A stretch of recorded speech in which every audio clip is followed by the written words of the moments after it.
Hello! King Flamingo's feeling a bit Shakespearean today because today's story is Miss Palaver's Theatrical Theatrics. And it's all to do with drama. Miss Palaver could turn anything into a drama. The smallest thing would make her launch into the most over-the-top performance. It could be a plastic bag getting caught in a tree. Oh, whoa! Poor bag of plastic, come down from atop your lonely branch, she would wail. A teacher sneezing in assembly. Achoo! Get thee to the nearest apothecary. At once, ye may only have moments to live. An apothecary is an old word for pharmacist. Miss Palaver liked using language from the time of William Shakespeare, the famous playwright who died over 400 years ago. A piece of chewing gum stuck to her shoe. Woe, oh twice woe, I am stucketh to the spot. I will be entombed here for all eternity. A wasp trapped in the classroom. Out, out, oh stingy foe, thou art not welcome in my classroom ever, do noteth force me to fetcheth the spray canister of certain waspish doom. A bird plop landing on the headmistress's car. Oh, bird of foulness, why hath thou smited the headmistress's vehicle so with your ploppy plop? A girl with a shoelace undone. Stoppeth at once, and doeth your shoelace uppeth. Please, please, please, do not thanketh me, even though I have saved your life. A book being overdue at the library. Oh book, oh pretty book, flieth back to the library on the wings of a dove. We need thee safely returned. A shortage of baked beans in the school cafeteria. I weep for me. I weep for the children. I weep for baked bean lovers of the world. We must have beans, beans and more beans, or we may as well rolleth into a ditch and die. Die! Die! In case you hadn't already guessed, this particular world's worst teacher taught drama. Miss Palaver's appearance was, in a word, theatrical. The teacher dressed as if she had travelled in time from hundreds of years ago. She wore a long scarlet velvet cape which billowed on windy days. On the cape was pinned an antique gold brooch with the symbol of drama, the twin masks of comedy and tragedy. That was fitting, as her life was a mixture of the two. Underneath the cape, Miss Palaver wore antique blouses with ruffled collars and cuffs, and tweed skirts that went all the way down to her ankles. Her shoes were heeled lace-up boots, which were last popular in Victorian times. She wore her half-moon spectacles on a chain around her neck. No one had ever witnessed her bring them to her eyes, so they might have just been part of her costume. There she is.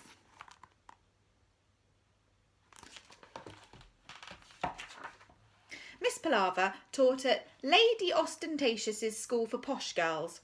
A posher school you could not find. It was even posher than Lord Posh's School for Poshos, where you had to be a member of the royal family to attend. The school was set in a grand stately home, hundreds of years old. There were marble statues on the lawn, chandeliers hanging from the ceiling, and gold-framed oil paintings adorning the walls. All the pieces of furniture, even the girls' desks and chairs, were priceless antiques. Miss Palaver thought of the school as the most perfect place for her. She loved the grandness, the history and the snobbery of it. The school was like a reflection of her. She had taught there for decades. Try as they might, they couldn't get rid of her.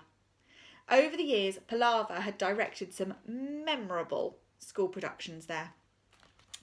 Memorable is a kind way of describing them. Torturous is kind of more accurate. There's Lady Ostentatious's School for Posh Girls. Bring King Flamingo back in. First was her infamous Miss Palaver's Complete History of the World. It was a performance that lasted 17 hours with no intervals. The proud parents in the audience slept in shifts, waking each other up when one of their daughters had a line in the play. If anyone tried to pop out to use the toilet, Miss Palaver blocked their path with a staff. "Ye shall not pass, or ye shall miss a good bit." Musicals were Miss Palaver's greatest love. She wrote one about her goldfish, who she called William Shakespeare. The drama teacher cast the head girl as the fish, who was given a snorkel and flippers. A giant glass bowl was built, filled with water, and she was dropped into it. Splosh. Sadly, none of the songs from Goldfish the musical could actually be heard, as they were all sung underwater. Who could forget the self-penned play of her own life, Miss Palaver, the tears and laughter of a legend? All those who had the misfortune of seeing this one-woman show tried to forget it, but sadly it was seared into their memories forever.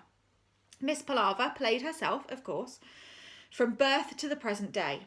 She was, according to the script, the most beloved teacher who ever walked the earth. A wordless one-woman ballet, amoeba. Amoebas are made of just a single cell. The human body, in comparison, might be made of 37.2 trillion. Don't try to count them or you'll be there all day. In the one-woman ballet, Amoeba, Miss Palaver dressed up as the smallest creature on earth and pranced around the stage for 4 hours, and it was considered to be her absolute worst. The school magazine, The Ostentation, gave it the poorest review in the history of theatre. It read simply, poo. And there's the school newspaper review. In Biscuit Assortment, the opera, a dozen different biscuits came alive, stepped out of the tin and began singing in Italian. The opera was the show Palaver considered to be her absolute masterpiece. Pink wafer, chocolate finger, ginger nut, bourbon, Jammy Dodger and Custard Cream were all at war as to who was the ruler of the magic kingdom of Biscuit Tin Land. It was even worse than it sounds, and I know it sounds horrific. The most terrible thing that could ever happen to you, if you were a pupil at Lady Ostentatious's School for Posh Girls, was to be cast in one of Palaver's productions. As it was a boarding school, it was impossible to escape being in one. Each term, Miss Palaver posted a list of who was playing who on the notice board. The girls all called it the List of Doom. There was no saying no. Any girl who did was expelled on the spot and forced to go to a less posh school, thereby bringing shame upon her family forever. Rehearsals for a Palaver production would go on for months, sometimes even years, often through the night. Worst of all, Miss Palaver would scream at you if you forgot a line or moved to the wrong spot on the stage. "Knoweth! You are ruiningeth it! Now do it again and again and again and again until you getteth it right!" The poor girls would burst into tears. Not that the teacher cared. All she cared about was her precious play, and she demanded nothing short of perfection. One morning, Miss Palaver was called into the headmistress's office. This was not an everyday occurrence, so the drama teacher's mind immediately began to whirl as to why she had been summoned. Were her plans for drama-themed food in the dining hall finally going to come to fruition? Shakespeare's spam fritters, Chekhov's Cornish pasties, Ibsen's ice pops, Beckett's Brussels sprouts, Brecht's blancmange, Wilde's wok-fried noodles, Pirandello's pink custard, Moliere's meatballs, Williams's Wiener Schnitzel, Sophocles' sausage rolls. 10 famous playwrights from around the world: William Shakespeare, England; Anton Chekhov, Russia; Henrik Ibsen, Norway; Samuel Beckett, Ireland; Bertolt Brecht, Germany; Oscar Wilde, Ireland; Luigi Pirandello, Italy; Jean-Baptiste Poquelin or Molière, France; Tennessee Williams, the United States of America; Sophocles, they didn't have first names in ancient Greece. Was she about to receive a Lifetime Achievement Award for services to drama? Was the school going to be demolished so her plans for a brand new 1,000-seater theatre could be built, called, of course, the Palaver Memorial Theatre? Was the headmistress stepping down and Miss Palaver was taking over, allowing her to turn Lady Ostentatious's into a drama school with lessons only in drama, drama and more drama? Or best of all, was she going to be made a dame by Her Majesty the Queen?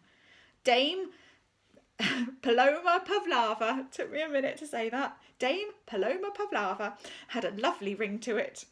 The answer to all these questions was a big fat no. But Miss Palaver didn't know that yet. The school secretary led her to the headmistress's office As you might expect from a school so drenched in history, the room was full of leather-bound books and oil paintings of the previous headmistresses. "You senteth for me, O great one," announced Palaver as she wafted into the room, her cape trailing behind her. "It is I, the greatest drama teacher the world has ever known, Miss Palaver." "Yes, one knows who you are," snapped the frightfully posh headmistress. The headmistress was so posh that she would have made Her Majesty the Queen look common. She was stern at the best of times. The lady didn't have time for the silly teacher and her even sillier productions. "Sit down," she ordered. Miss Palaver lowered herself onto the chair slowly and theatrically. It took a few minutes for her bottom to actually reach the seat. Certainly enough time to boil an egg. Finally, the headmistress could begin. "One has brought you here today as one needs to talk about what you have proposed for this year's school play." "The complete works of William Shakespeare unabridged?" asked Miss Palaver brightly. "Yes," replied the headmistress wearily. "That iseth William Shakespeare, the playwrighteth, not William Shakespeare, my pet goldfisheth." "One gathered that. One assumes your pet goldfish hasn't written any plays." "One or two, but they are noteth great. They tend to go round and round in circles, like him." The headmistress rolled her eyes. Miss Palaver really was bananas. "Miss Palaver, one is saying no." That was a word Miss Palaver never heard. She was such a force of nature that no one ever said no to her. After the shock had set in, she began her performance. Tears welled in her eyes and her voice began to wobble. "This is my masterpiece. This will make me go down in history as the greatest drama teacher who ever lived. It's never been doneth before to stage all 37 of Shakespeare's plays and presenteth them in one evening of wonderment." "But it won't just be one evening, will it, Miss Palaver?" The teacher thought for a moment. Maths was not her strong suit, but each play ran for 3 or 4 hours, so she began attempting to work it out. "Knoweth. So how long would it take to stage all 37 of Shakespeare's often posterior-numbingly long plays?" "Knoweth longer than a week." "A week?" Even the headmistress was flabbergasted. "It could be longer if thou wisheth. I could includeth Shakespeare's sonnets." Sonnets are poems of 14 lines, still too long for some. "No," bellowed the headmistress. She was losing her patience now. We'll stop there and find out whether Miss Palaver gets her way or not.